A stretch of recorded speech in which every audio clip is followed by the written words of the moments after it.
சில படங்களை நம்ம எவ்வளோ தடவை பார்த்தாலுமே அது முதல் தடவை பார்க்குற மாதிரியான ஃபீலை கொடுக்குங்க. அதுக்கு காரணம் அதோட கதை களமாக இருக்கலாம், அதோட பிரம்மாண்டமாக இருக்கலாம், இல்லைனா அதோட திரைக்கதையாக இருக்கலாம். ஆனால் இந்த மூணுமே ஒரே படத்தில் இருக்குது அப்படின்னா அது சங்கர் இயற்றிய முதல்வன் திரைப்படம் தாங்க.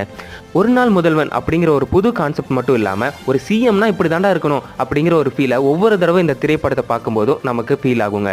ஒரு கலவரத்தை படம் பிடிக்கிற உண்மையான ப்ரெஸ் ரிப்போர்ட்டராகவும், அந்த கலவரத்தில் அடிப்பட்ட மாணவனை தோலை தூக்கிட்டு போகும்போது மனிதாபிமிக்க மனிதராகவும், குண்டு வெடிப்பில் தன்னோட பெற்றோர்கள் இருந்தப்போ கதறி அழும்போது ஒரு உண்மையான மகனாகவும் புகழேந்தியா நடிக்கலங்க. புகழேந்தியாவே வாழ்ந்திருப்பாரு நம்மளோட ஆக்ஷன் கிங் அர்ஜுன்.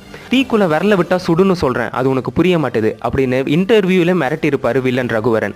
அவர் விட்டு சென்ற இடம் இன்னும் வெற்றிடமா தாங்க தமிழ் சினிமால இருக்கு. அந்த திரையில நம்ம பார்த்த நாயகன் அர்ஜுன் அப்படின்னா திரைக்கு பின்னால் இருந்த நாயகன் ஏஆர் ரகுமான். வெஸ்டர்ன் இசையும் ஃபோக் இசையும் ஒன்னா படத்துல கொடுத்து இப்போ வரைக்குமே நம்மளை வைப் பண்ண வச்சுட்டு இருக்காருங்க. சில திரைப்படங்களை ஒன் டைம் மேஜிக் அப்படிம்பாங்க. அப்படி பார்க்கும்போது தமிழ் சினிமால முதல்வன் ஒரு முக்கிய பங்குல இருக்காங்க.